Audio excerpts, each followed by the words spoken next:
and welcome to the Real Biz Life Chronicles, where we discuss all things business, branding, and life. I'm your host, Tracy Fryer. My guest today is Prosper Taruvinga. He is the founder of Live Long Digital and the Online Prosperity Show. And we're connected on LinkedIn, and I'm super stoked to have him here as my guest today. Prosper, welcome. Tracy, I am besides myself right now. I mean, literally, I'm looking at myself in the mirror right now, and then also sitting over here. So I'm really excited to be on your show today. Thank you so much, Prosper. And that's one of the things that I absolutely love about you. You always have such a great energy with everything that you do, through your social media, through our interactions on Zoom.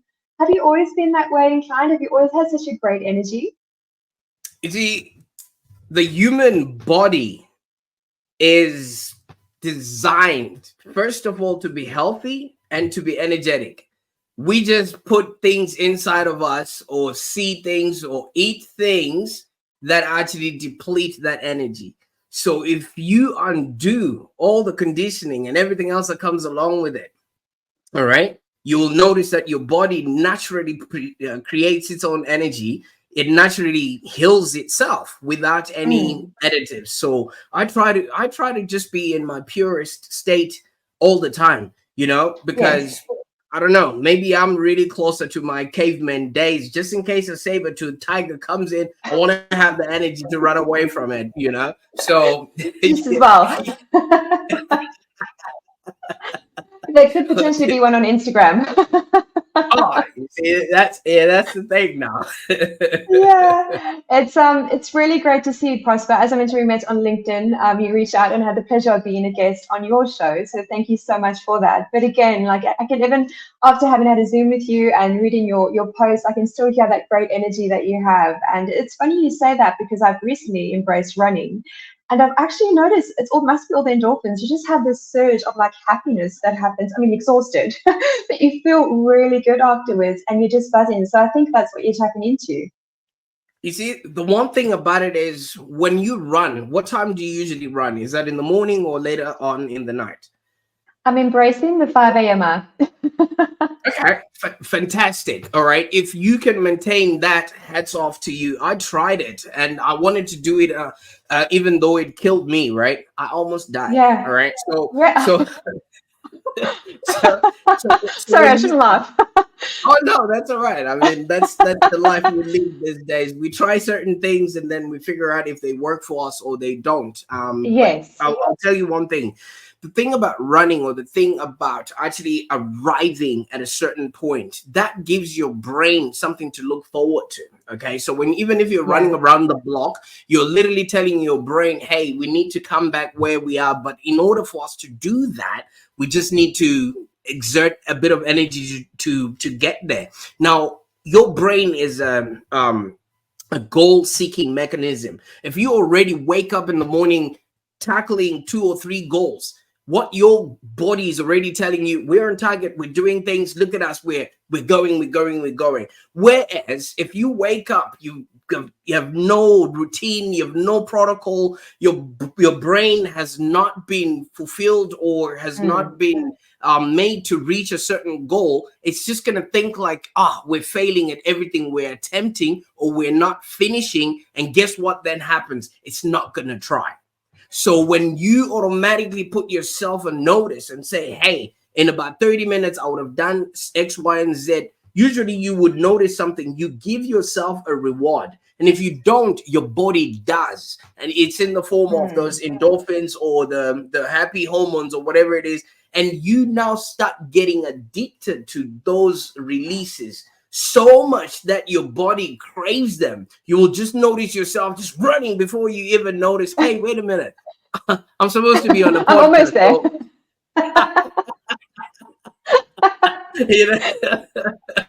Absolutely, so you want to give your brain something to look forward to. And most of the time people just let it be, like even for kids, I'm gonna say this with the utmost love and respect, because I've got two kids that I've had to look after for the past 9 years. So with kids, when they're small or when they're in the tummy, they only have so much room to wiggle. And when they Mm. grow up, they need to be cocooned, and just so that they still feel that pressure of being in the womb. And also within their brain, they know there's a boundary, there's certain, I can only move as much. And our brain already grows up like that. That's why we live in a Mm. house, right? In a boundary. That's why we live in a country. There's usually the limits of where your brain needs to be. And if you can know what those limits are, know the limits where you can exert your energy, the amount of people you can talk to, everything else that you can do within a day, and then you keep maybe hitting and exceeding those limits, your brain rewards you.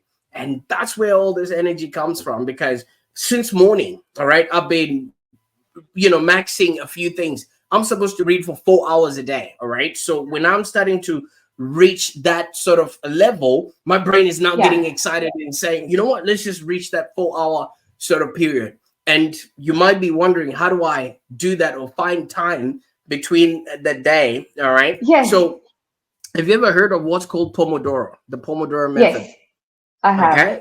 Yeah. So in between, so you wake up at 5:30 and start doing things, right? But in between Mm. the time 5:30 to the time you go to bed, there's a lot of pockets of 30-minute segments throughout the day where, So true. as we were joking about some people come in late for your podcast, or some people never show up, or whatever it is. Yes. If you then look at what's happening and say, you know what, okay, if nobody shows up or turns up, I'm not going to make that ruin my day. I take that 30 minutes, I Mm. take that 1 hour and put it towards my reading cap. Your brain already lets go of that thing that has disappointed you and now focuses on the thing that you've got a target for. So if you give yourself certain targets, certain parameters, certain standards, and you keep maxing and keep leveling up, your brain will reward you in ways that you never thought was possible. You find your brain just going, hey, can we do that now? You feel like, oh, I'm tired, but then it's like, nah, you'll be happy you did. I promise. And then your brain keeps nagging you, and before you know it, you just find yourself running anywhere you want to. Well, I'm very glad to hear that happens. I'm still relatively new, a few weeks in, but I can definitely say, like, once you start getting more into it, it's definitely a bit of a shift, and you actually look forward to it. So yeah, 100%. What you've said is totally true. Prosper, I was wondering, why the 4 hours of reading a day? Is that like a personal goal, or? Oh, look at this. We've got 24 hours a day, right? Yeah. And if you really, really look at it, 8 of those hours we're sleeping. If Mm. you've got a well-designed life, right? And then you've got 8 hours of real good work, all right? And now you've Yeah. got 16, and you're left with 4 hours of either exercise, leisure, making sure the kids are not killing themselves, cooking, wandering, and everything else. What do you do with the rest of the 4 hours that are sort of left in between? All right. So if you really look at it, for me, I actually want to exceed that to 8 hours a day, because in life there are so many things that you need to learn. Okay. So I viscerally believe in life, we're here to live, we're here to learn, and we're here to contribute. So for you to be able to live the best life possible, you need to know how to do that. You know how we're just joking about knowing how to run and how to wake up and what that entails and things of that nature. To other people, somebody's busy writing notes because for them it's new information. All right. Yes. So the more you expose yourself to, the more you expand what your brain thinks is a limit. All right. So within the time that we've connected, right? You do graphic design, I do marketing and things of that nature. But on top of that, you're somebody else's relationship. You put you have to be that person to that corresponding person. You probably have a Yes. team. You have some sort of a relationship that's intimate. You have relationships with your family and things like that. And half of the time, a lot of stress, a lot of pain, a lot of health issues emanate from the relationships that we have. Mm. And if you don't know how to handle them, or if you don't understand yourself enough to be able to be to know how to maybe put boundaries on yourself, or to retreat when somebody's not treating you well, or things of that nature, we keep going to things, people, situations, and opportunities just because we haven't learned ourselves. So how do you then learn yourself? It's not necessarily sitting there and going, oh, wow, yeah, oh, my skin it's got a different shade. No, that's not learning about yourself. Literally immerse yourself in other people's stories, other people's biographies, other people's experiences, and then you start noticing a trend that, oh, wait a minute, because of this is the reason why. And once you start putting two and two together, you start framing up who exactly you are and how you show up in the world, and how you want other people to get an understanding of who what it is that you do. You spoke about energy, you spoke about the content that I'm putting out there. It's not all me, all right? It's I might appear like a giant when it comes to all this content stuff, and I know that because I know the amount of work that I'm putting in, but it's also the shoulders of the people that I'm standing on top on. Yes. All right. So there's people that have already, when somebody writes a book, it's usually 4 to 8 years or 10 years of their life that they're putting in between 230 pages. So if I just take 4 hours to read that, I have shortened my learning curve. Things that have costed me 8 years, I now learn them in 8 hours. So can you imagine if I keep compounding that information, that knowledge, and by the time I show up, if there's going to be an entrepreneurial race, if there's going to be a race and you haven't exercised, you feel inadequate. So if I'm maybe 1,000 books short off of somebody who's ahead of me, obviously you can feel that. And half of the stuff that you learn in the process is not necessarily things that you apply immediately. Most of the things have got a future use case. So if I really want to have a very good life, I need to future pace my knowledge. I need to start learning things I might use in 3 years. I need to start, learning things that I might use when my daughter is 10 or 12, because she's a different person. I'm a different person, and that's a whole different relationship. I know I'm mixing a lot of things in there. It's just all. It's great. Oh my gosh. It's I've really been trying to have healthier boundaries with social media because it's, I find the way you worded it is so apt, because I find there'd be times I just, just quickly have a look at Instagram, and I'll quickly go on LinkedIn, and whereas my reading is usually in the morning or evenings. But what you've said makes so much sense, incorporating it more into your day. I guess just having your book next to you on your desk instead of going to the social media and just having to scroll, rather, read your book. Is that what you tend to do, Prosper? So I'll tell you something. Whenever I'm sitting, this is the book that I'm reading right now, Maximum Achievement by Brian Tracy. All right. Great surname. Did you notice how far I had to stretch to reach out for the book that I'm reading? All right. And then there's a book that I read every single day. It's called Daily Stoic. It's got 366 meditations, and they have a specific thing for every single day. Did you see how far I had to reach out to all right? And then obviously so many people have this. It's easy for them to reach out for their phone. My phone is probably just there and it's sitting there. But if you notice, if you just make your environment easy for you to do the things that you want to do, your life becomes super, super, super easy. And don't make it difficult for you to reach out on to be on social media. What if you use the Pomodoro?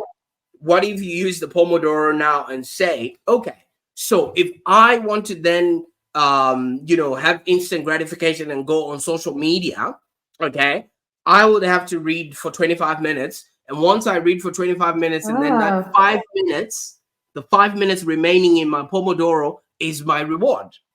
Let me tell you, can do so much in 5 minutes on social media than you would do with hours and hours of just scrolling, because it will be targeted and it will be specific. You just go in for the right things and comment on the right things that you want and things of that nature. So that's what I used to do ages ago, right? But I'm not even on social media. I mean, in the other social medias, I'm only on LinkedIn. I'm not Yes. even on Facebook or Instagram. Neither do I have those Oh, apps on my phones.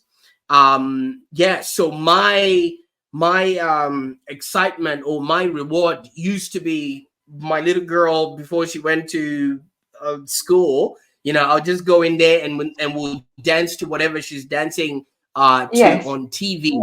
Okay. But now that she's gone to school, I now have to figure out what to do with my 5 minutes, you know. And some people Yeah. might, yeah, it's just how you if you've got goals that you want to achieve, because the more you learn, the more you earn. So it's not necessarily about just, you know, reading books that are pertaining to your particular setup and things like that. You mentioned the 5 a.m. club, right? If Yes. I reach out there, right? There's a whole book Ah, about nice. there's a Yes. whole book about waking up at 5 a.m.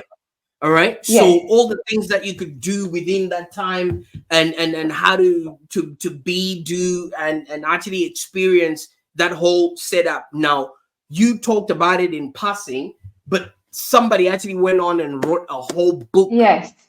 about waking up at that particular time. So if that's what I want to incorporate within my life, guess what? I will just Mm. sit around maybe for a whole week learning, and I pick up the things that I want. Those that I don't want, I keep. Those that I don't want, I ditch.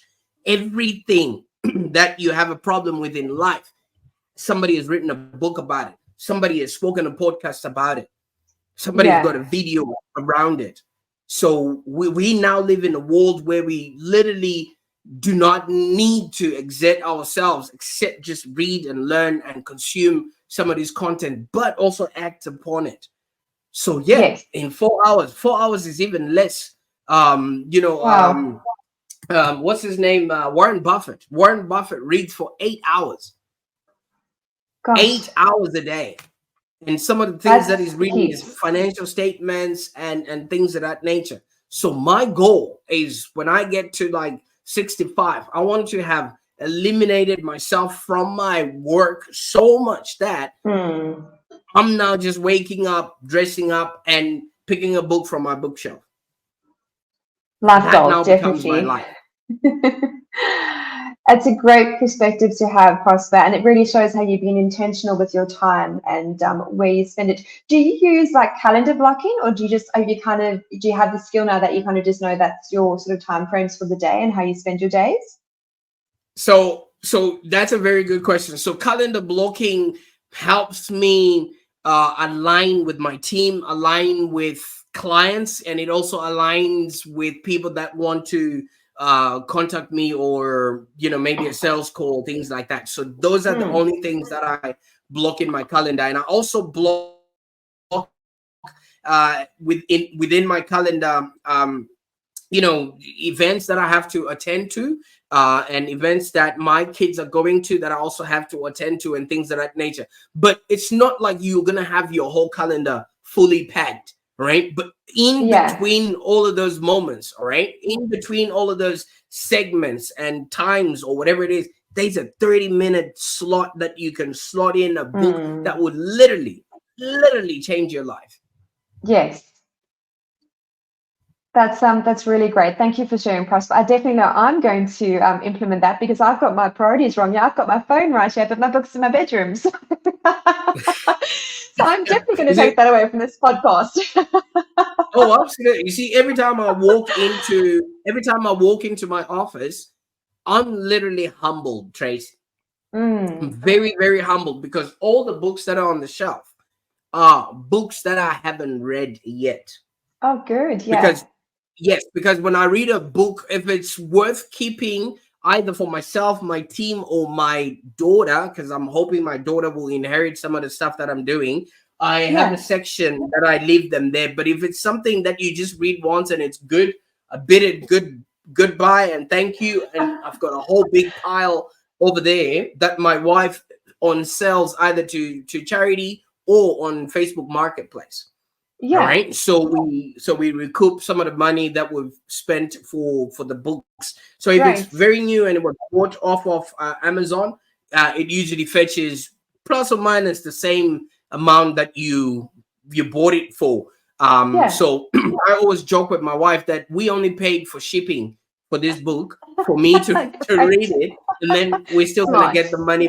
Yeah, absolutely, absolutely. And usually when the money comes in, it's usually a very nice pile. I think now we've got about $348 dollars in the little book setup. So I can either take that to the gift shop and then go buy more books from there, to the op shop, not the gift shop. The op shop.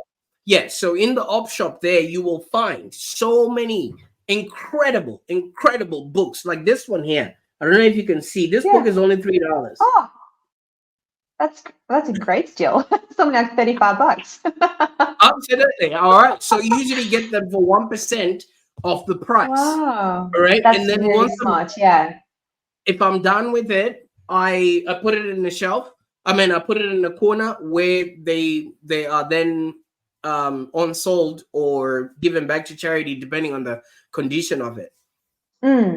And are you a fan of Audible or not, Prosper? Trace, I tried Audible. I don't know. Maybe I've got a condition that hasn't been diagnosed as yet. I find it that I like to read. With Audible, I fixate on the accent a lot. I see. Right. Yeah, I fixate on how the guy is saying the words and things like that so much that I lose the gist of what is actually going on. Content. And yes, because I'm trying to get it, because English is not my first language, right? I don't know if you can tell, but no, I didn't know that, but okay. Your English is great.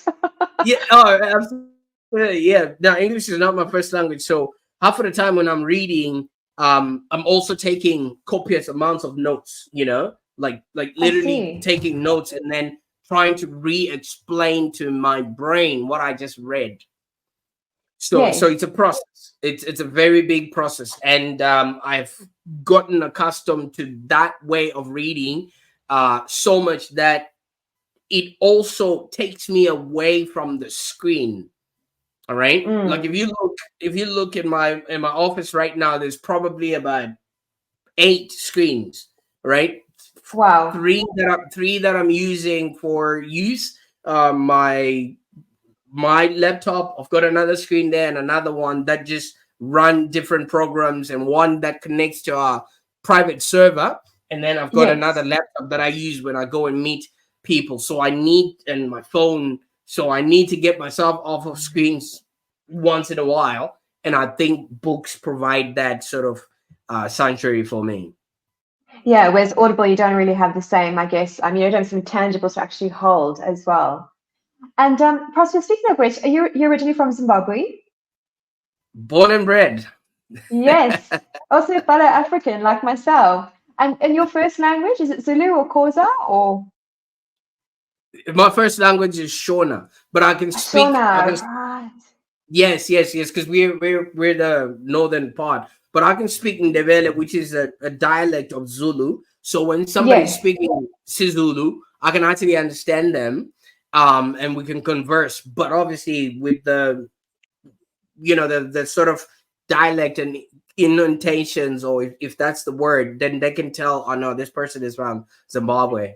Yeah. Yes, it's a bit like Afrikaans because it's a Dutch and German dialect. And sometimes if I read Dutch or German, you can kind of pick up the odd words here and there, but some of it's quite different. So I think it's Zulu. Gosh, it's been a while since I left South Africa. But Sawubona is hello. Sawubona. Of course, Sawubona, Baba, yeah. And itafula, which is table. That's the only other word I remember. So. Well, that's a whole lot more than many other people. So you got that right. You got that. Yeah. Prosper, speaking of which, I read a post on your LinkedIn, and if you're comfortable for me to share, it just really encapsulated what I think a lot of us as immigrants go through. Are you happy for me to share that with the listeners? Oh, absolutely. Absolutely. Yeah. Great. So I've got, when I arrived in Australia 12 years ago, I had nothing but a backpack full of hopes and dreams. I was a stranger to this new land, and my first job was washing dishes at a restaurant in Lygon Street. Did you want to walk us through how it all started? I read that, and I actually got quite moved because there's so much in what you shared there that I could relate to. You know, being from South Africa, having immigrated 4 times, how did it all start? Do you want to take us back there? Oh, fantastic. So so maybe I should give context as to why I actually ended up in Australia, because that in and of itself is a book and a half. So when Please. I was 13 when I was 13 years old, Tracy, we had an exchange student teacher who came in from Australia to my school in Zimbabwe. Now, let me preface this with this. When I was at school at that time, I didn't care about education at all. The reason is because we didn't have any role models around us. Yeah. And the economy and the way Zimbabwe was set up at that time, there was no hope really, because we had had the one president for all this while. Okay. Yes. And what he had also done by being the one president is he had passed on that culture to a lot of CEOs in a lot of companies. So somebody will be the CEO until they die, or they pass on that role to their relative or their son. So there was a lot of nepotism that was going on. So even if you would do anything school-wise or pass your exams or anything, you would just be the boss boy, the T boy. You would never be promoted. You know why? Because Africa was the same. Absolutely. You see now. So that in and of itself created also a trickle down culture where people didn't even care about school. But then this lady came in to our school when I was 13, and she stayed there for 2 years. And in that time, she opened up my mind to, okay, you guys are playing a whole different game. You're playing the wrong game. Okay? If you're going to be playing to max out in Zimbabwe, then might as well. But there's a whole nother world out there that you can go to. All right. So that intrigued me. Like, you can imagine at 13, your mind is formidable, you're impressionable, and you're just thinking to yourself, okay, so I've been shortchanged then.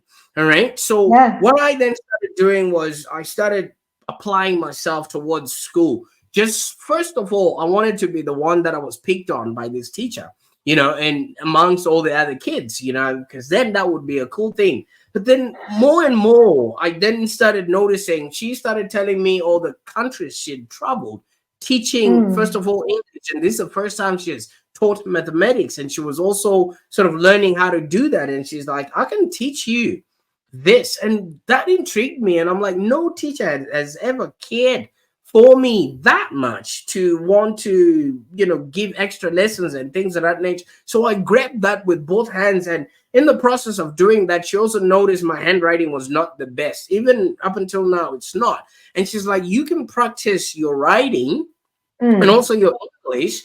And for us to do that, I can introduce you to my friends back home in Australia, and they can write back to you, and you can practice your English and writing that way.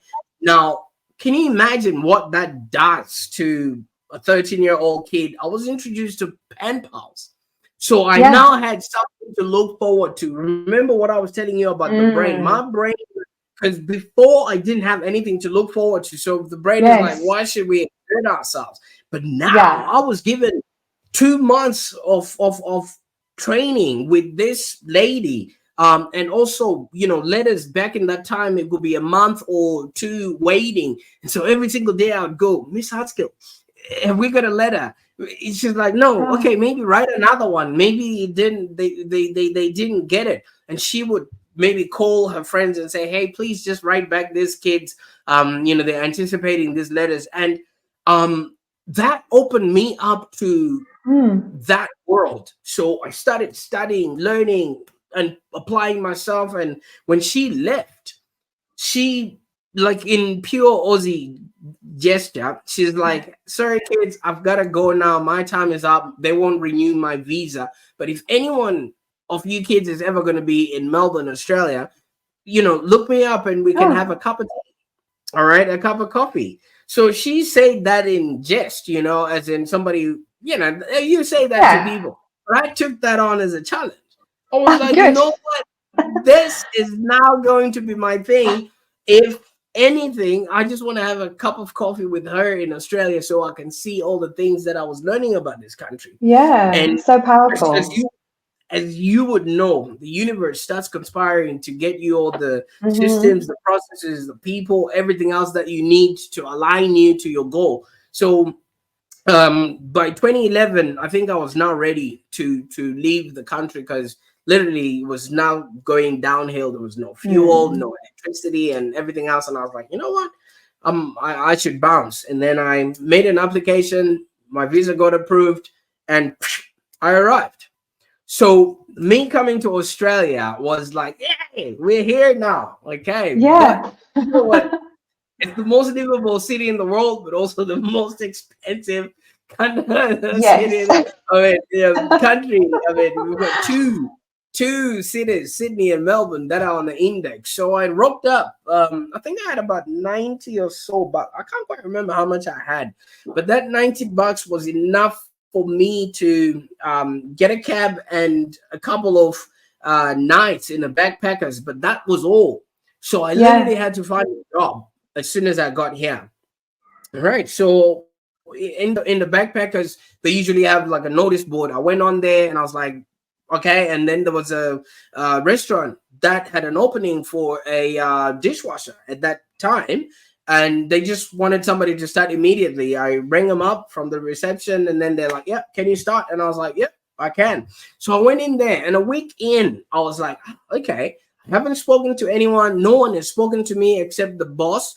I see all these people around me always just saying, hey, hey, hey, hey. And I'm like, I need to connect to these people. I'm Yeah. from, a village, Yes. where Yeah. everyone is your friend. So I wanted to find Yeah. out what these guys were doing, after work and everything. So I wanted to communicate with them, but I there was no, like things in common. So I Yes. took it up to Facebook, and I'm like, wait a minute, I know these guys' names. I could look them up on Facebook, and I tried to do that, and I realized that the restaurant didn't even have a page for its business. And I was like, this is stupid. I've seen, companies, and the backpackers that I Yeah. have as a page. I like that page way before I even came to Australia. And there's a lot of Mm. other pages. Why doesn't this restaurant have a page? And I took it upon myself, Trace, to create the page Oh, as yeah. as a, as a gift to humanity. So, Thank you. yeah, but that wasn't how the restaurant owner viewed this. All right, Right. because I don't know if you would know, back in the time the internet was not trusted. The internet was No. a hive of bad reviews, and Mm. even their competitors would probably go in there and say, we saw a cockroach in this restaurant. Yeah. So Yes. he did not want anything to do Oh, with the internet. So on the day I created the page, I was like, hey, excited, and I went yes. in, and then I announced during the break that we had. And I was like, hey guys, if anyone wants to like the page, I've created the page so that we can all Yeah. connect, yada, yada, yada. And then I think, I'm still not sure who did this, but I think it was the head chef. He went and snitched on me. And Oh, yeah, he went and snitched on me, and maybe he was trying to get brownie points with the boss. And 30 minutes later, after we'd finished our tete-a-tete, our break, okay, I don't know. Have you ever seen in TV shows, when there's that door that's in between the kitchen and the restaurant? It's like a swinging yes. door, and the Yeah. waiters just bounce into it, and then it just swings open, etc. I could have sworn, because my station was just close to that door. So if you swing open, the first thing that you see is the dishwashing section there. I could have sworn that door went 360 and even hit the business owner in his head. And I think that's what made him angry, because it wouldn't have been about the page. He just Yeah. It he was the door. came, he came in. But he didn't want to confront me, because obviously then that would Oh, have been something. And he's like, who did this? yeah. and we were all looking around. So we thought maybe somebody had messed up an order or something, and we're all, the attention was like, who did this? I don't want to see this page on the internet. Who created it? Oh, and I was like, oh, about the, yeah. And then I was like, oh, sorry. I thought it would be good for us. No, this is my business. Take it down. Wow. And while you're at it, you're fired. And I was like, oh. It's like, no. We don't do this things like that. This is a serious thing. You know, what if people write bad reviews and things like that? Finish your shift, pick up. I don't want to see you here. So that was it. So you can imagine, Trace, I just arrived in the country. I'm thinking I'm doing the right thing for, you know what I say, preface, I did it for humanity. Yeah, of course. And I'm faced with a situation where I've only worked for a week. What am I going to do? What am I going to eat? Where am I going to stay? Yeah. So that sort of rejection was the welcome to Australia that I got. Not the one you had anticipated. No, I still hadn't even had a coffee to you know, to say at least, you know, I hadn't even put my bag down to say, okay, I've arrived. It was still literally on my back. So what did you do after that, Prosper? I freaked out. I didn't even know what to do. I just stepped back and I was like, I'm sorry. I didn't realize that. Is there anything we can do? It's like, nah, you've ruined it for all of us. Take it down. So I went home, and I don't know if you know, but it takes about 30 days for a page to be deleted from Facebook. Yeah, so in the process that was happening, I went back to the backpackers and I was just sitting there in my room. And then I went to bed. Then the next morning, I went to the notice board again to see if anyone had jobs. Nobody had jobs because all the jobs had been taken. And there was another job, but it was at a farm, I think in Bendigo or something like that. And I was like, where is that? And then I was just in limbo. Now money's running out, time is running out. I don't know what to do. And 2 weeks later, I had gotten a call to go work in a pizza joint. And I was about to start working in that pizza joint when I received a call, Tracy, from my previous boss. And then he says, hey, what are you doing now? And I was like, oh, I'm about to start working in a pizza joint. It's like, okay, I need to talk to you. What you did was wrong. I was like, I thought this was over, you know, we all just did and everything else. And then he came in and then he says, look at this. All right. So he showed me. I had stopped looking at the page because I wasn't looking. What had happened is the week prior, 2 girls from the girlfriends of Richmond Tigers here in Melbourne, the football team, they had come in the restaurant, had dinner, tagged themselves in a photo, and that photo was going viral. Wowza. So he said to me, fix this. And I'm like, what am I supposed to do? All right. And I'm like, people are commenting and liking, and your name at the restaurant is going along with it. And it's like, it's a good thing, no? And I was like, yeah, I think so. And then he's like, okay, do you know how to do this again? And I was like, oh, this is confusing. And he's like, don't worry about it. Okay, fine. This looks like something that we can work with. You know, because now he's seeing. He's realized.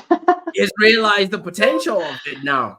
So I was confused and I was like, so what do you want me to do? And he's like, okay, stop whatever you're doing. You don't work in the kitchen now. You work on the internet now.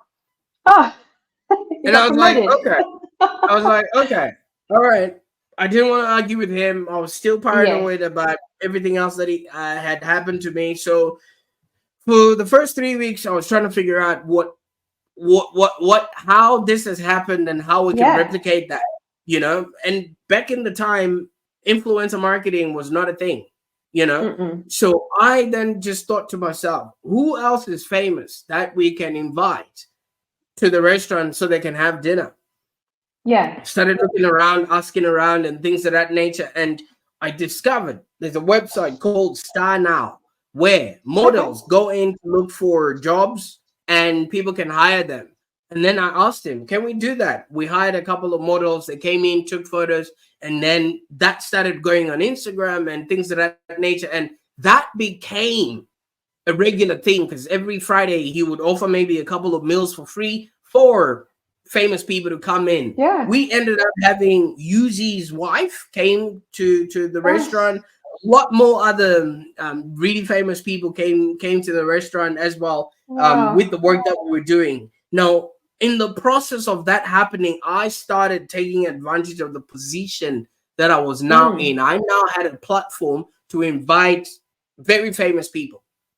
So we were sending out letters, comedians, anyone who had things, especially when it was Melbourne Fringe Comedy Festival, we'll invite some of the people to come and exactly take photos with them and stuff like that. And that's sort of how I created that sort of niche for myself, from after having been fired to now doing what I'm doing, you know? Wow. And it's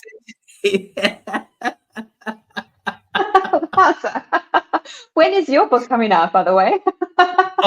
you see, that's I get that a lot, because so many things happen in between that had.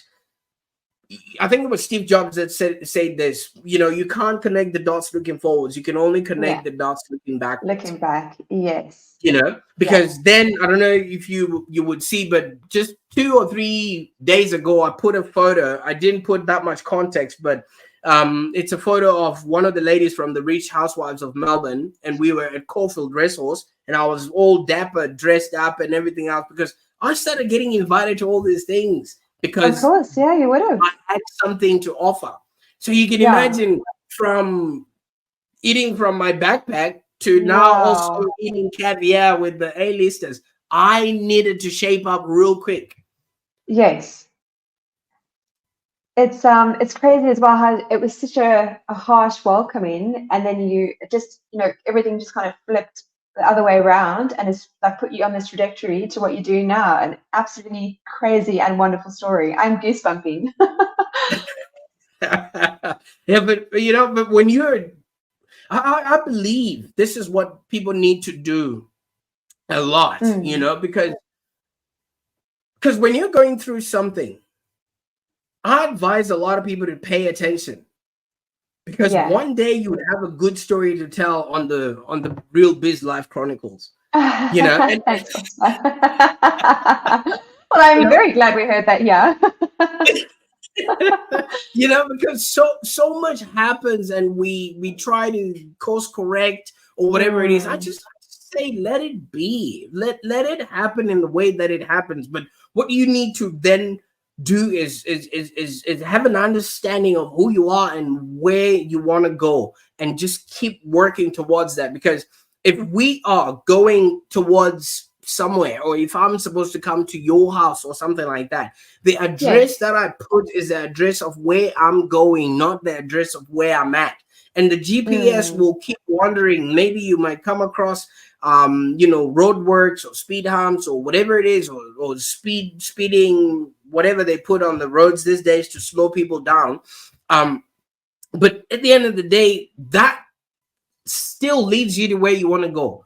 So I really advise a lot of people that whatever you're going through, just pay attention to what it's teaching you. What are the lessons? What is expected off of me? Because had I got the cozy welcome or whatever it is, I don't think I'll still be doing what I'm doing right now. Because what then happened, Tracy, is because I was now afraid to get fired, I would study, I would learn algorithms and everything else that came along with it. And maybe that's where my obsession with books came in, because before I would go to work, I'd study because all of this was not as documented as it was back in that time. You had to go out and find all this information. Creating a website, or even the graphic design that you do right now, somebody can literally, look it up online and copy and paste whatever they can, or copy the things, although they don't have the eye for design, but somebody has tried to make the journey a little bit easier. But it wasn't like that, because we were literally creating the internet as we were going at that time. Yeah. And it's incredible, Prosper, how that teacher, backing right up, had such a profound impact on your life. Are you still in touch with her at all, or? The best thing that ever happened to my life was when I then had to meet her in person. Although we didn't have to do the coffee, but when things started shaping up for me, I still remembered I needed to thank her, and so she can also see what she had done. So I started looking for her. I started looking for her. I was looking for her on Facebook, on social media, and she was and still is a very private person. So I then enlisted the you go to, maybe there's certain places that you go. I'm not gonna mention them on here, and then they can give you, but you paid some money and get records, but They you can also help need you. to prove. You need to prove to the police that if you find this person, you're not going to hurt them. Yeah, And you, of course. yeah, you need. All right. So I had to undergo that exercise, and the police department has a PR unit as well when they're there. So while I was there, the lady who was in charge of PR at that time was like, "Oh my God, this is such a beautiful story. If we can help you to find this lady, would you allow us to tell this story?" As you know, because the police is always at the wrong end of publicity. People are always thinking they're the bad guys, so this will be a feel-good story. And I was like, I don't know, this is a private issue and things of that nature. And they're like, no, we'll make it worth your while. We've just partnered with Channel 9. And yeah, and Channel 9 is doing a show where they say it's called This Time Next Year. I think I can talk about it now. It's called This Time Next Year, where you can make a declaration, and if we can find her within a year, we would like to document the whole journey and the whole process. And I was like, okay, so I'm on the cusp of, in the whole realm of, blowing up, and I'm thinking to myself, hey, I could use this, but also I don't know if I could use that or whatever. This is Channel 9. Another wow. day is like, and I'm like, this is like all in a platter. And I was like, you know what are the, what's there to lose, and then they started prepping me up. They took me in for publicity and media training. They took me in for styling. They took I literally was elevated to celebrity status. All right. So when I would go to all these places, all my taxi fares and everything else was looked after. We had to go to the records place in Adelaide. All of that was taken care of. Flights and everything else. Jetstar got involved. And there was a funny thing. I was even given a membership to a gym. I'm not gonna say what it was. Yeah, because this was not TV material. They wanted me to not the whole package. they didn't want me to look African. Just straight off the boat. Well, I still say and I've been gone for 2005, so it's fine. So I was enjoying this. I was enjoying this, Trace. But I was learning a lot. So when you say when you were saying, how do you get around to this? There's been a lot of work to being able to just show up in 30 minutes like this and create something remarkable. I've had media training. I've had styling training. Maybe today I'm not showing that, but you look great. You look great. So that was now happening. My whole world changed. And while we're doing, they would come in, interview me a little bit, and then they start, tell your story, and then we found an angle, and now we needed to connect, and they did the part. So after about 6 months, they located her. She was in Alice Springs. And she's still there teaching, Aborigine kids right in the far north there, where no internet has dared to reach. So they located her, and then they set her down, psychologist, everything else, and then they say, this is this is what's happening. This guy has been looking for you, and we've been documenting his journey. And we think if you would say yes to this, this would be a very good reward for the teaching career that you've had. And Yeah. psychologists came in, they talked to her. She's a very shy and timid person. And then when she said yes, they said, how do you want to do this? And then she's like, oh, maybe I can just talk to him on the phone. The phone conversation was recorded. Both of us were crying on both ends. Oh, I can imagine. Yeah. You know? Wow. And then the producer was like, nah, this is not it. Let's get them to meet. Oh. And they organized everything, and they flew me to Alice Springs. You can imagine. Oh. That was the only time I've experienced business class. Tracy, you guys should explain to people how good it is. Oh, it's so good. I've been spoiled. I was just sitting back and having refills of orange juice. Yeah, 2.5 hours. Yeah, it's so nice. But it's so nice. They treated me so well. I didn't want it to end. Yeah, I didn't want it to end. It's real street.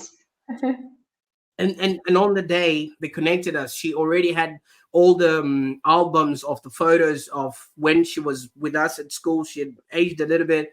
The moment we saw each other, it was just a big embrace, and that was captured for TV. You know, we cried, I think 5 minutes just going, I don't know, it was just a surreal moment. So emotional. Yeah. You can imagine. And then she's like, you made it. And I'm like, remember what you told me. If ever any one of us was in Melbourne to come and have a cup of coffee with you, I'm here. You know, and and that was a culmination of so many emotions. You know, nothing else mattered, and nothing else mattered. And then they asked her to then come to Sydney to the filming, and then she's like, nah, that this is enough. And so we just got that, and then we stayed there for a bit, and then I actually pledged to work with her to help some of the kids over there. So every year we have a call on her birthday, and I just, it's scheduled. That's one thing that's scheduled. I just give her a call, find out how she's doing, and things like that, and if I can help a kid in her class, because you never know what that kid is gonna amount to. So one other thing, this is a coachable moment. Whenever you're around people, you never know who you're inspiring. You never know who you're motivating. And for me, that now has become my reason d'entendre. You know, I now want to be that. I want to represent the idea that no matter who you are, no matter where you come from, you can be, do, and have a happier existence. So many of the kids in Africa or where I come from don't have role models.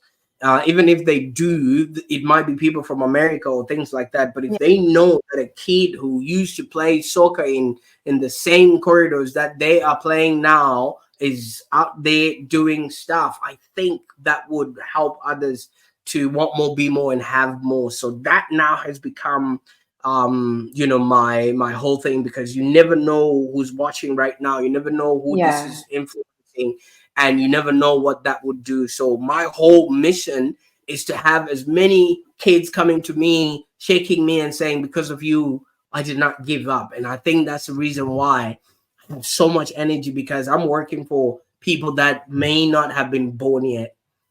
Yeah, and it's for a bigger purpose as well. It's not even about yourself. It's such a bigger universal thing that you're working towards. I absolutely love that. You see now. Yeah. So and I also am very careful who I invite for a coffee now, because hey, you never know. These people will come hunting you down, you know. Totally. I'm gonna actually make notes of that as well. But I love how that teacher's saying that to you. It gave you such a sense of purpose, and that sounds like it's been the driver, you know, for that part of your life, and how it completely changed things for you. And it sounds like you had such a calling, like everything kind of just fell into place, like from her saying that to, you know, everything that kind of just magically happened. It was just meant to be. So much happened in that time. And like I said, you know, when you put yourself, when you heed to the call, the universe will conspire to bring you the people, the activities, and things of that nature. Even just being on this call with you right now, all right? I viscerally believe, yes, we might be having this chat, but there's somebody who's specifically asked for this sort of content. And they're probably going to be watching this in 2058, because once it's put on the internet, the internet doesn't True. forget. I mean, it can't be True. deleted. How's my hair? All right. So somebody's gonna watch this and rewind and take notes and whatever it is. It might not be for everyone, but there's that Yes. one particular person who's watching this right now, and Mm. we were there for you. We created this for you, and guess what? You go on and be the best person and the best version of yourself, because like I said, we're here to live, to learn, and to contribute.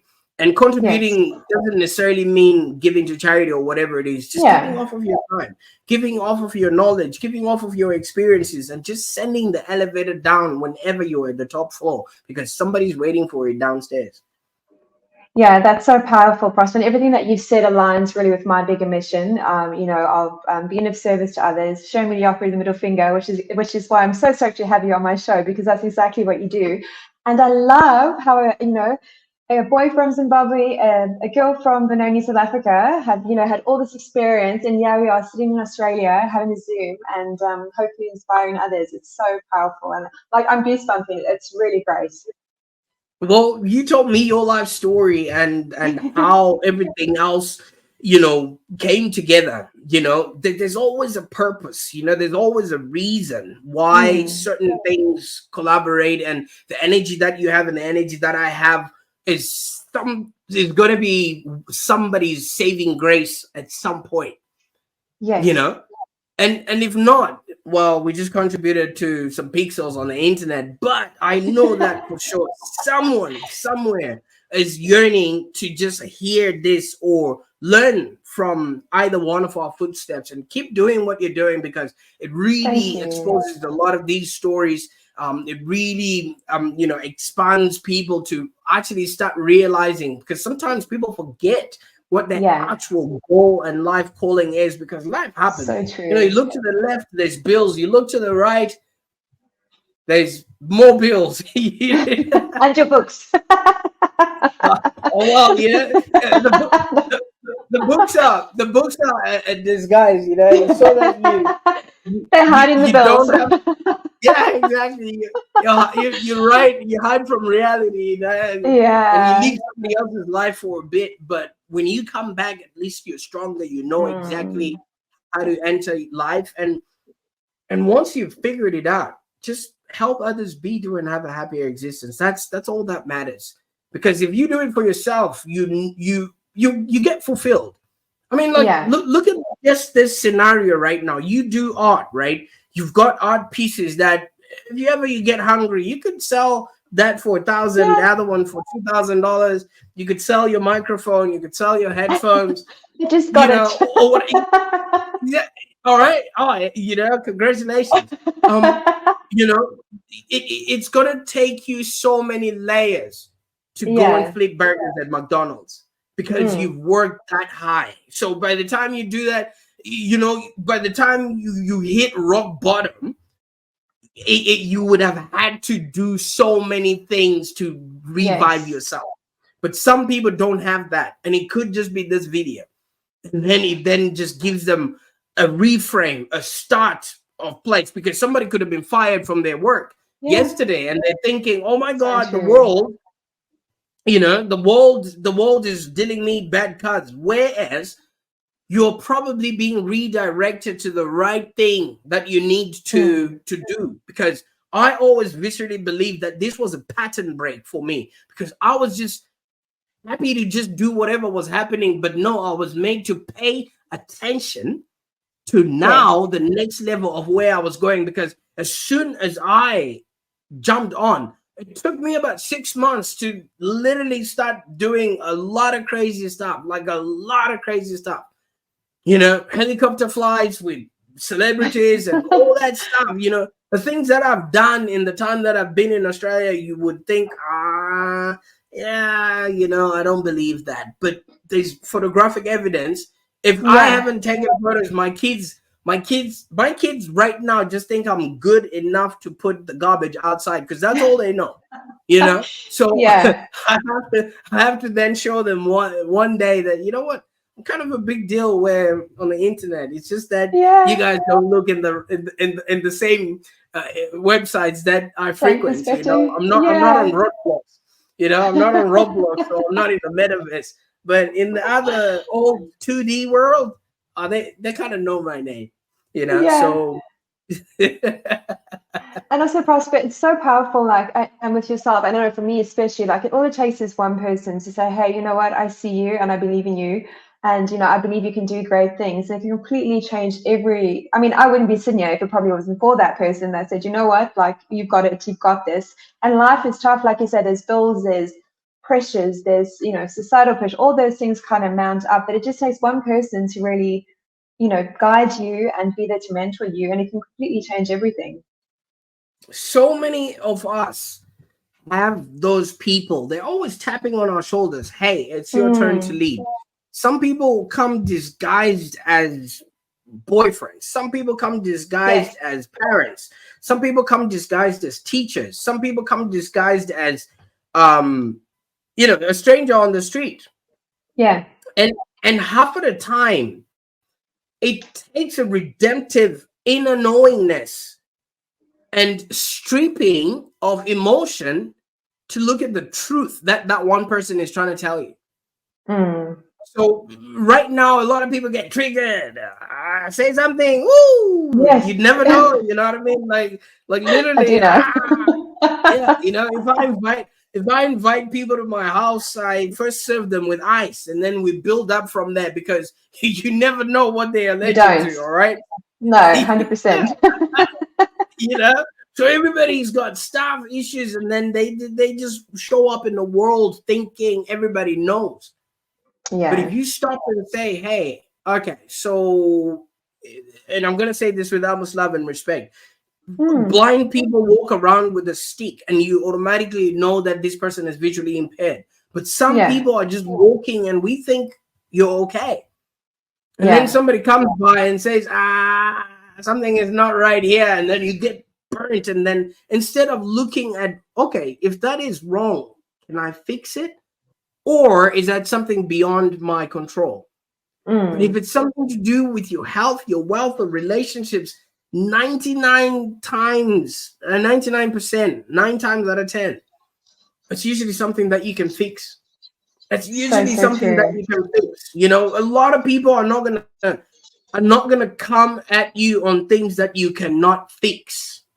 Mm. People will come at you on things they know you can do something about it. Because there's no way, unless I'm really, really mean or something of that nature, that I would maybe talk about somebody's sort of disability because I know they Yeah. can't do anything about that. But if they're not Yeah. being reasonable, if they are not facing the truth, if they're not being,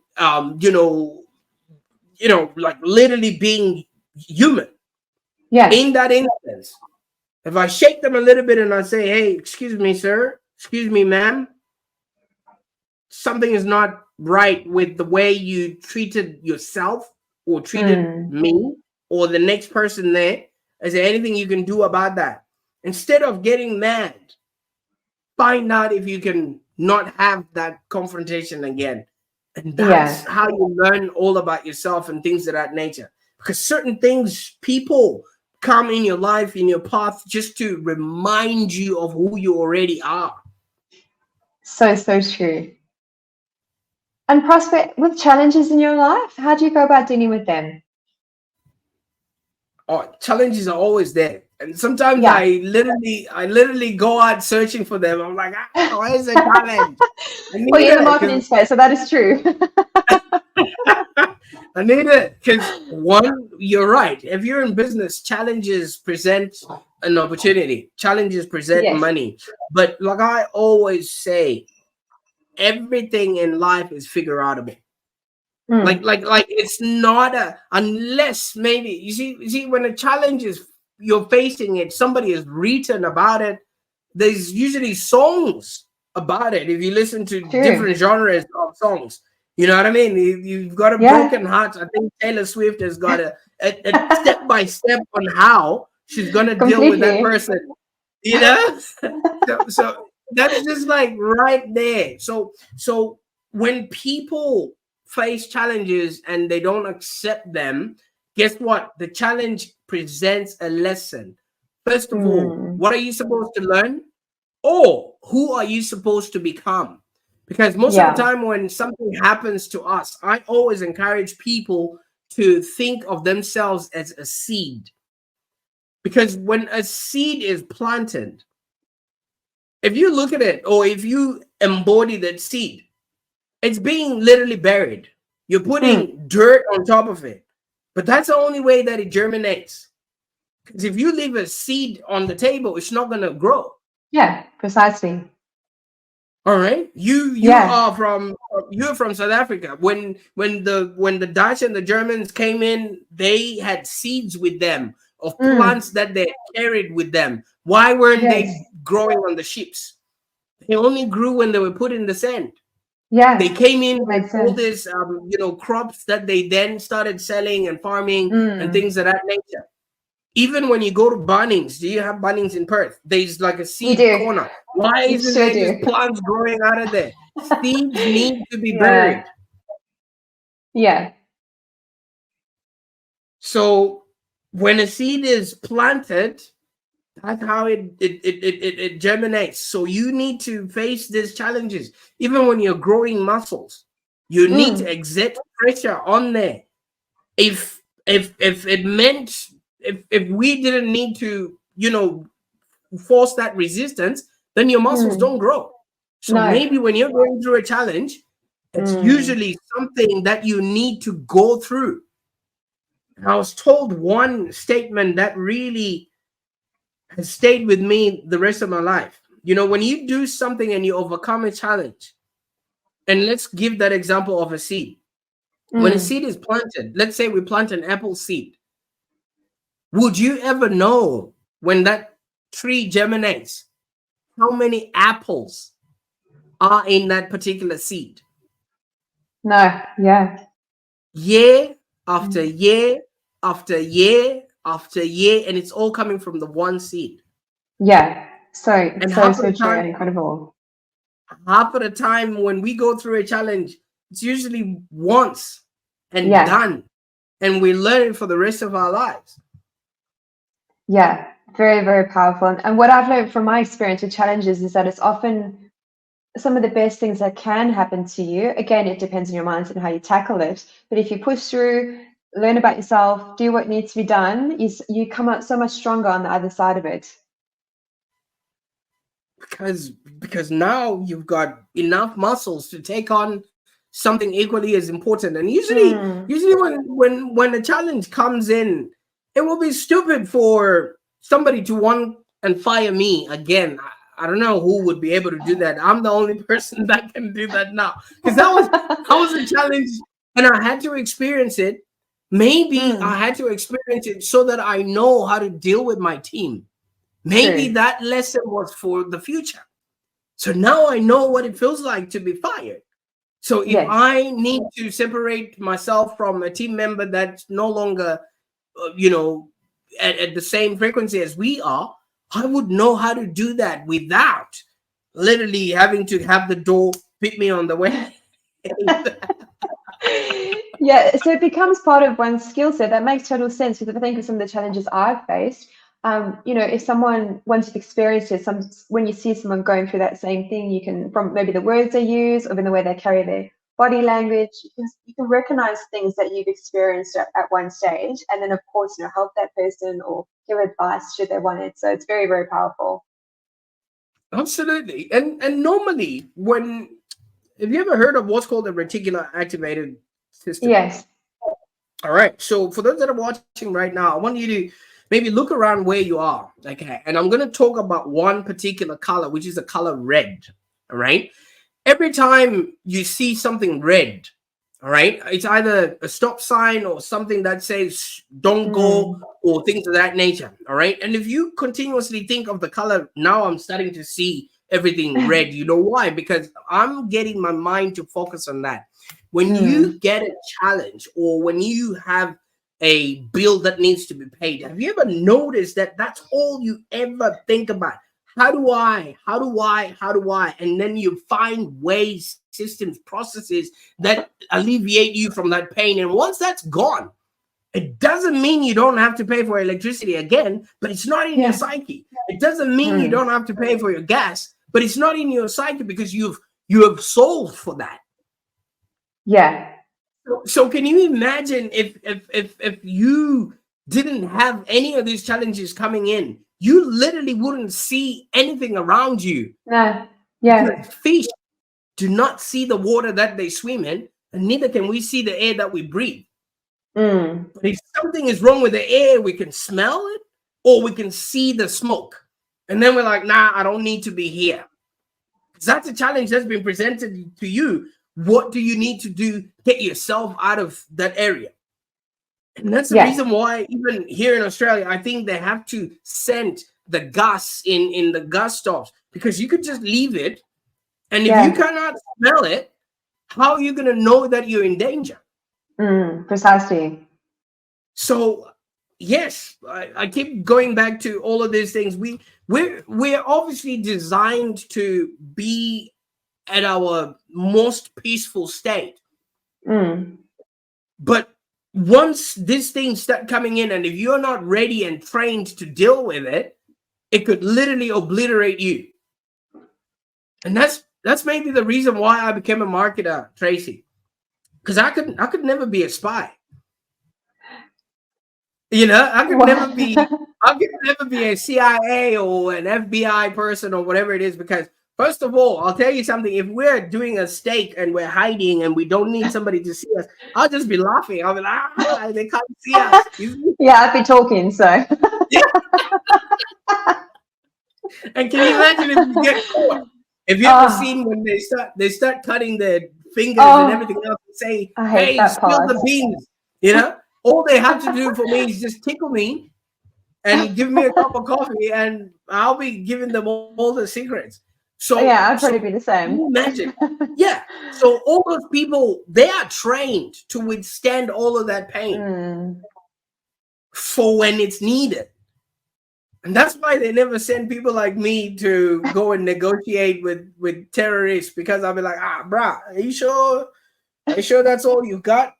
I don't know, man. Can we he wants a plane and some money. Do we have it? Yeah. Do you want to come for a bribe? A barbecue. A bribe. Yeah, bribe. Yes. You like bunny chow? Yes. Oh, bunny chow is so good. I haven't had that for so long. Prosper, let's talk whiskey and AI. I know you mentioned in your show notes you had a bit to share on that. Oh my God, you just got me to it. You could have told me, this is like whiskey o'clock for me. So when during COVID, I had an existential crisis at some point. I literally didn't know what to do with myself, because so much was happening. The world was topsy-turvy and everybody didn't know what was going on. So I wanted to buy a bottle of whiskey, but where we live, I needed to apply and get a visa to go and buy a whiskey. Oh yeah, I remember hearing those stories. I'm like, that's too much work, And then so I started looking up online, and then I came across a club, a whiskey club that literally sends you whiskeys every month. Yeah. So for me, that now became, oh my God, this is something I could do.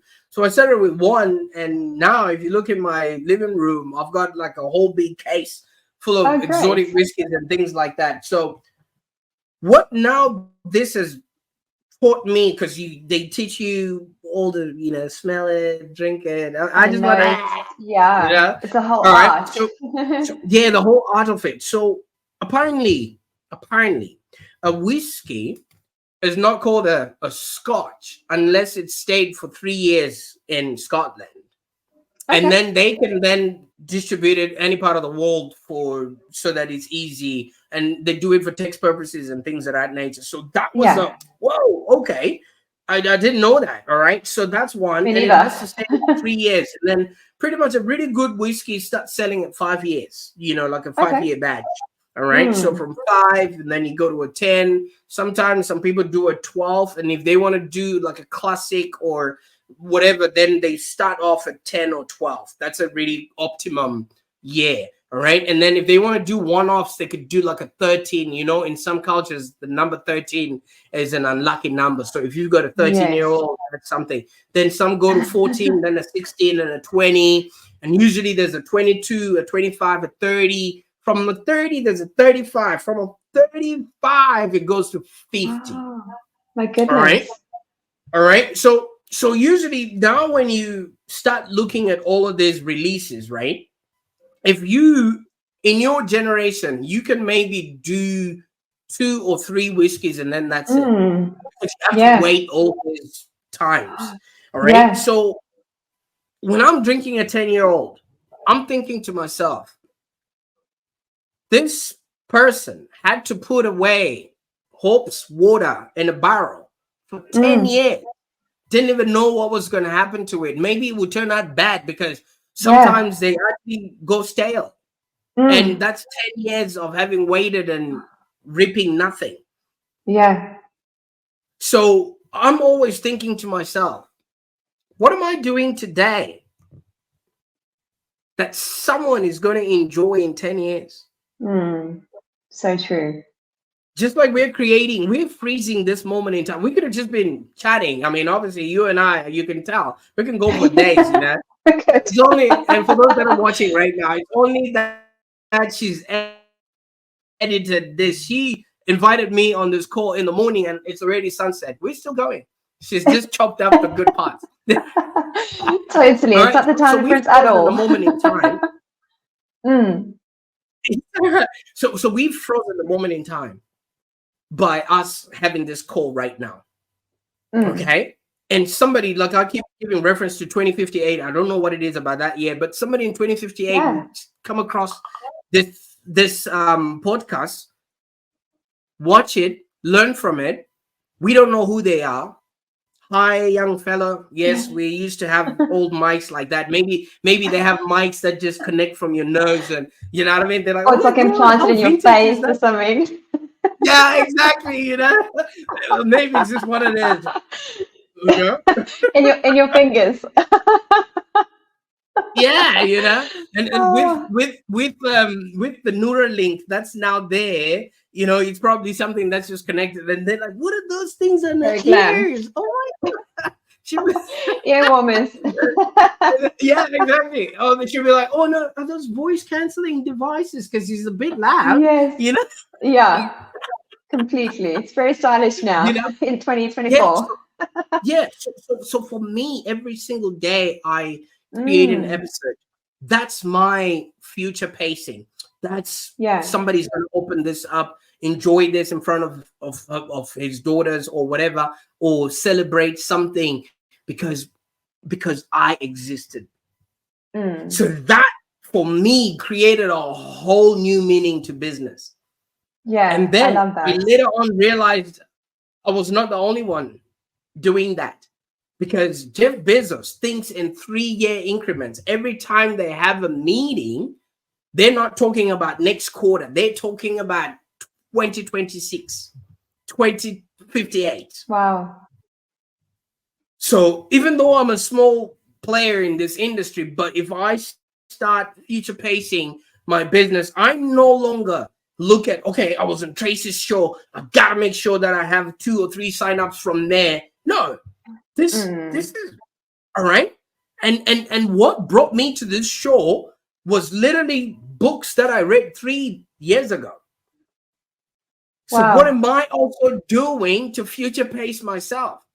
So that's why whiskey now has a time slot within my weekly routine from 7 p.m. till 9, usually, depending if I can remember to stop at 9. But yeah, That and then yeah, I've got my own living room, and then pretty much after I've had 2 or 3 glasses, I'm sitting there with my girls.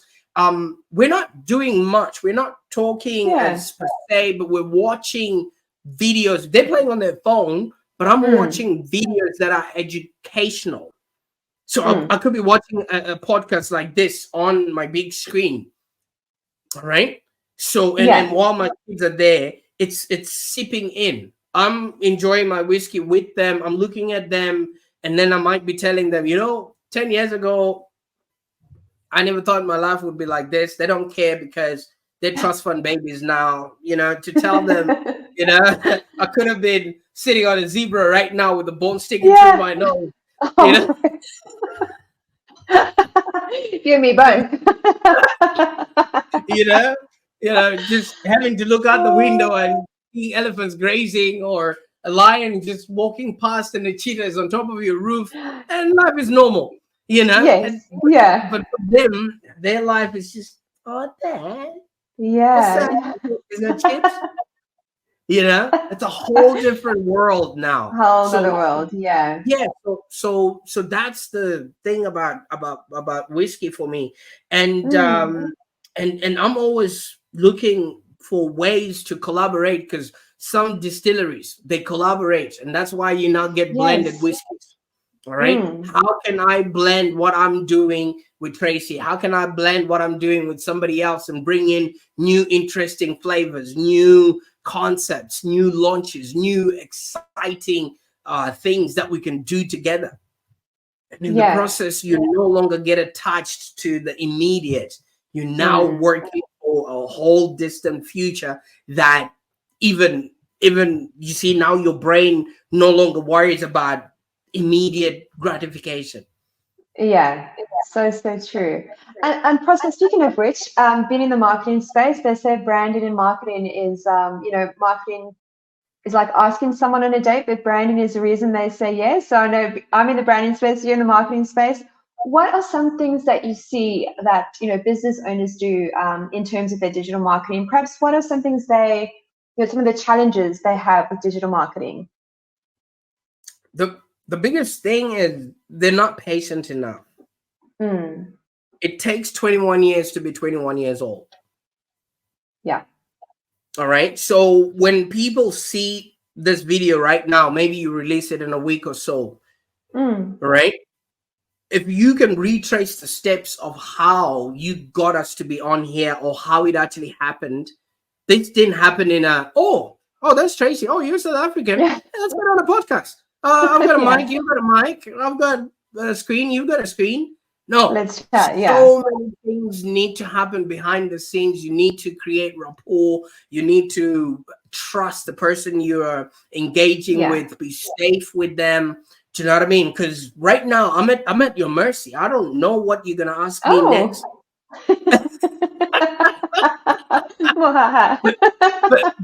but I've got full confidence that you're gonna do the right thing. All right. So many people want to just bring somebody in and start asking them to give them all their money, but the person needs to know, like, and trust you first. So maybe you start doing it with your marketing, and then the branding makes it consistent. Okay. So if I ever lose them in this world wide web, I can always find them with this sort of insignia or with this sort of color palette. Because like we were talking about the color red, if my brain is now focused on that, I could just scroll through the whole news feed, and if I see something red and I'm like, this reminds me of what I should be looking out for, and then that now becomes part of your branding. And if that gives me the nice dopamine hit, guess what? That's a tick, and that's a saving on your branding. Right? So those things work hand in hand. Yes, marketing brings the milk, the boys to the what's that? To the yard. Into the yard, but then the branding is the milkshakes. Yeah, and the packaging. The packaging matters. The showing up matters. you know, and people will just scroll past. If they haven't seen that color red, they're not going to stop. If they haven't seen that color purple, orange, or whatever it is, they're not going to stop. And if it's not consistent enough to, you know, demand space in their head, then guess what? Grand opening, grand closing. And some people just think, you know, I've been on the internet for a while. Yes, you've been, but on the other side, we haven't seen you. All right. So, you know, that's what a lot of people think. I've been on the internet for a while. People would know, or you are always in front of your branding, your website and everything else. People should know where this button is. But if you know, so many people already assume that we already know and understand what our customers, that our customers already know, you know, what we're providing and what we're giving them. But it's not like that. You have to constantly be there and show up. Hey, sorry, my name is Tracy without an E, and it's Freya. You know what I mean? Or Fryer. You know, and once, yeah, exactly. You know what I mean? And then once I can start seeing, because also there's a way that I read. I no longer read the whole full sentence. I read the first and the last letter and whatever is in between. There's tests that have been done about that. I've heard about this. Yes. Right. So, so once that is now there, your name, your brand, your business now creates a pattern that my brain recognizes. And now when there's that pattern recognition, that's the branding.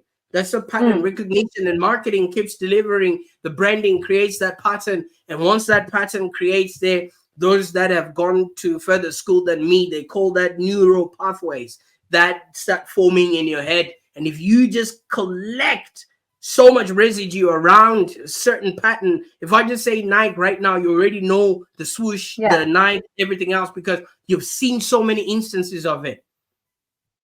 100%. And Prosper, if someone is thinking of doing digital marketing, I know like branding, it can be very overwhelming because there's so many different ways one can go. How do you work with your clients? What sort of journey do you take them on? So that's a very good question. The first thing that we normally do is we get them to show us what they have been doing. All right. We call that a total online presence audit. I will sit on my laptop, and then I'm like looking over your shoulder. Show me what you've been doing on the internet. All right. And then you can show me your website, you show me your socials, you show me everything that you've been doing and how you've been doing it. And then from there, I can literally collect data knowing the level of marketing you've been doing. So for so many people, they just do random acts of marketing. And then we now put it all together into a comprehensive setup. So half of the time, a lot of people just want to have a consultation. To start the journey with their customer. They just want to have a consultation. But they post on social, they post on Instagram, they post on whatever it is, and they send people to their website. What we then do is, okay, we want to discover, like you just said, what is the first step? We want to look at what would be the first step for you. All right. And once we've discovered what that is, we then go in on your website, create a landing page that is dedicated to that step and that step alone. And then we then see what will be an easier bribe for that client to initiate that process. It's usually maybe a checklist, a branding checklist, or maybe a checklist to see what colors work for certain business types. If you notice, certain businesses are a different shade of blue, certain books are a different shade of gray, and you know what I mean? It's you know, so it's the whole different way of being in the marketplace. So if you give that as a little bribe to say, hey, if you want to know this little bit of information that could change the way you market yourself, I want to exchange this for your email address so that maybe we can start the process of getting to know each other. All right. No stress, no pushing. And when people come to that landing page, they know exactly what is expected of them, which is to leave their email address. And you also need to respect that relationship now and not spraying and praying with them. So once you've got that email address, we then help you craft at least 3 emails, which is just know, like, and trust, right? So they get to know you a little bit more, like you a little bit more, and then trust is usually testimonials of other people who have worked with you, and then their money hasn't been thrown in a dark hole on the internet. And then from each of those emails, we try and send them to another page which has full comprehensive content that pertains to the next step, which is usually, this is what we do for our clients, this is how it works, this is what I want you now to do next, which is book a call with me. Can you see how simplified this whole process now becomes? Instead of somebody coming onto your website, then they see all your awards, they see all the things that you have done, they see your whole story from Zimbabwe. They don't want to know about that. They just want to see, are you the right person for where we want to go? And then later on, that's when they can then, you know, watch videos like this and learn a little bit more about the story and the like. All right. So that's exactly how we then help people. And once we've got that sort of flow set up, we then start looking at, what are you really good at? Okay. Some people are good at writing. So if you're good at writing, we then assist you to start writing blogs. If you're good at speaking, we assist you to start a podcast. If you're good at video, we assist you to start a YouTube channel. The reason why we're doing that is so that you create some sort of cadence, some sort of consistency, whereby if you're creating a video, say every week or every 2 days, that video can now be chopped onto your LinkedIn, can now be chopped onto your Facebook, can now be chopped onto your Instagram. So you're no longer doing random acts of marketing. You're now driving that traffic from all these established places to the video. The video sends people to a landing page, people download something, they start a journey, and all of a sudden people are booking calls with you. It's really intentional. People are just So from there, you can now see the projection of what it is.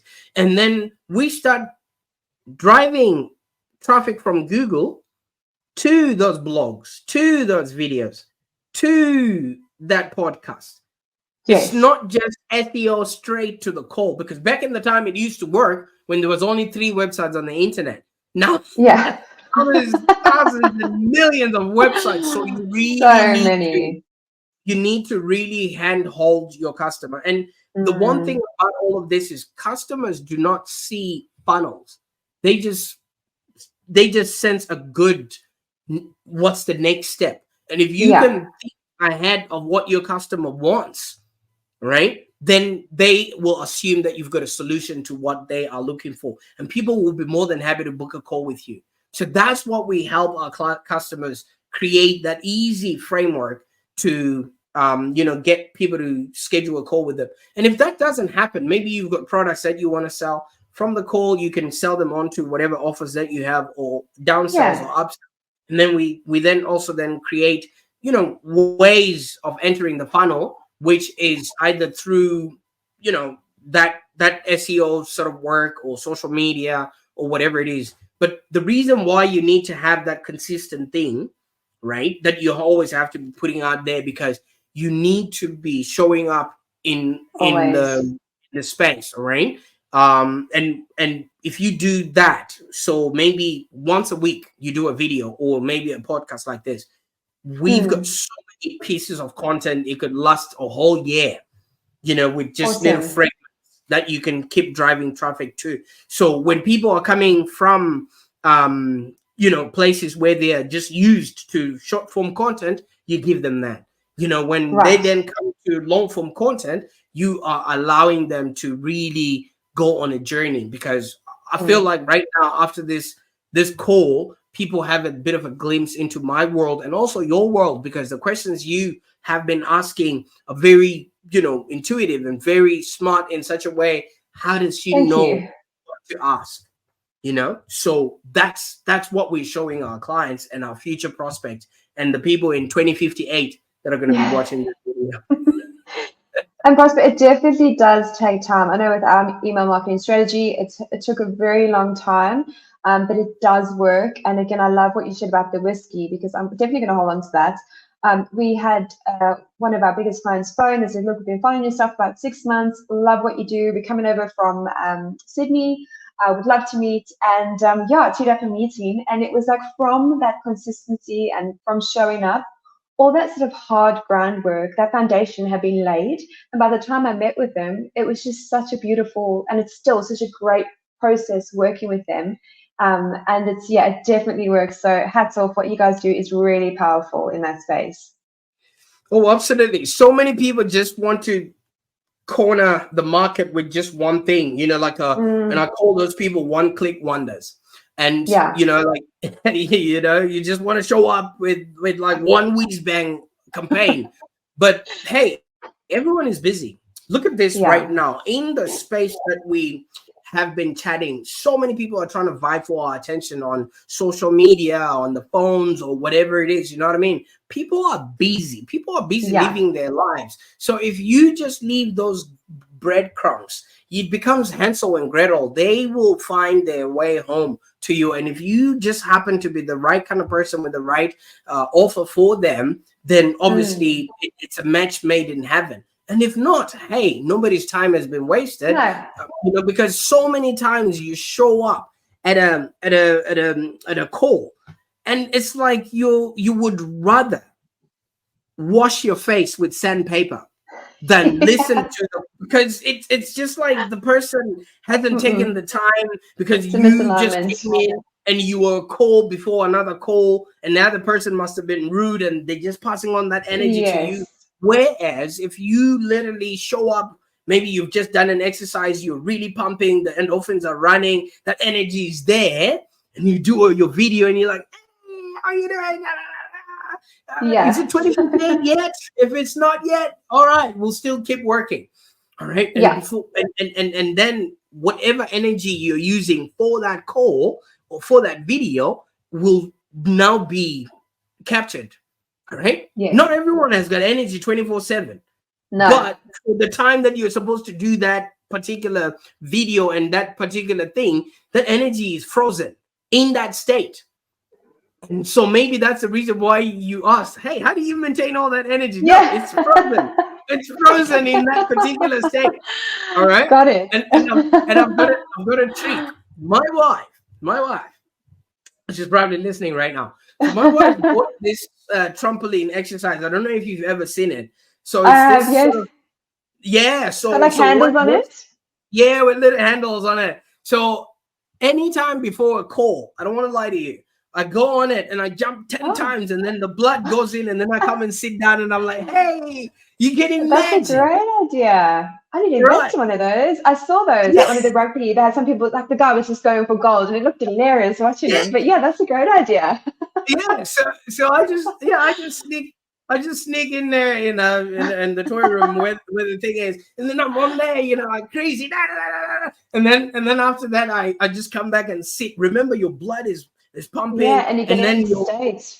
And then everything is just happening, and then people are like, whew, how? That's your secret. Very cool. I'm definitely going to invest in one of those. Or just weights. Oh, that also, yes. Yeah, even if you just have weights. So weights, especially if they're really comfortable, you just punch like 10 times. 1, 2, 3, 4, 5, 6, 7, 8, 9, 10. Put them down. Whoa! It comes back. And everything gets flowing and moving. I think Tony Robbins speaks about that. He speaks, get into state. Yeah, get into the state you want to embody. And that's, you've shown that it works. And make sure you press the record button, because then after that, you're going to go flat. Just have to make sure my hair doesn't go frizzy. So. You show up on a call and it's everywhere. With my man bun. Not very professional. Yeah. Anyway. Prosper, where's the best place for our listeners to go should they want to connect with you? The best thing is, my name is very unique, and I'm hoping that I'm the only Prosper Taruvinga in this whole wide world, unless there's a few imposters. I've caught a few people. So like I was telling you, I'm not on Facebook. So if you find a Prosper Taruvinga on Facebook, that's not me. Right. I am on Instagram, but I haven't been present on it for the past 3 years. But I am on LinkedIn. So on LinkedIn, you will find me there, or just type into Google Prosper Taruvinga, and maybe your brain is now very tired because we've been going for a while. Just Yes. remember, live long and prosper. Yeah. There you go. Yeah. So just remember, live long and prosper. I've made sure that all roads from the internet coming from those, keywords will lead to anything that I've created. And then you can start your journey. You will notice that we've created it so easy that we ask for your email address and then we follow up from there. You will never get anyone calling you saying they're coming from Live Long Digital, because I'm not going to be sitting here calling people. Yeah. And so that is the way. LinkedIn and all the internet presence that I've got on my website. Perfect. We'll pop all the links in the show notes as well to make it super easy for everyone. Prosper, thank you so much for your time. I've really enjoyed our conversation, and yeah, the time has just flown by, but it's been so great. And thank you for all that you've shared. I have so many golden nuggets to take away with me. So thank you so much for today. Absolutely. You see, at the beginning of this episode, you should put a warning line and say, pour yourself a whiskey, your favorite drink, and pack a lunch, because you're going to be here for a while. But Actually, yes.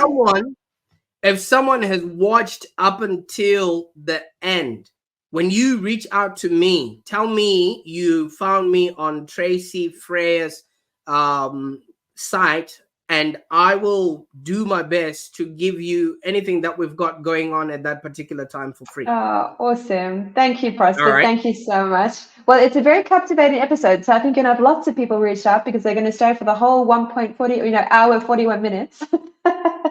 Is that how long we've been going? It is. Yeah, I can't believe it. It's just so great. And that's, I love chatting with you. You have such a skill in showcasing stories and connecting the dots. And that's what I loved about my episode that I did with you on your show.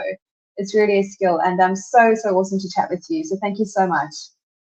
Well, you've created something remarkable here, because people wouldn't just leave whatever they're doing. We're busy people. You can't just sit on somebody's podcast for an hour and a half if the person isn't worthwhile. So I really appreciate what you're creating. Yeah, no, for real. I would have. You know what I would have done? I would have just gotten you to send me whatever you're gonna ask me, and I will just send you back. In responses, yeah, no, yeah, okay. p.taruvinga@livelongdigital.com.au. Thank you very much. So it takes two to tango. All right, you've created remarkable platform, and I can't wait to see what you're going to do with this. And I'll come back and check it out in 2058 and see if. Thank you so much, Prosper. I would love to have you into the show again before 2058, but I do realize it's almost your whiskey time, so I will let you go. But thank you so much. I appreciate you, Tracy. You keep doing what you do. Thanks, Prosper. You too. Cheers.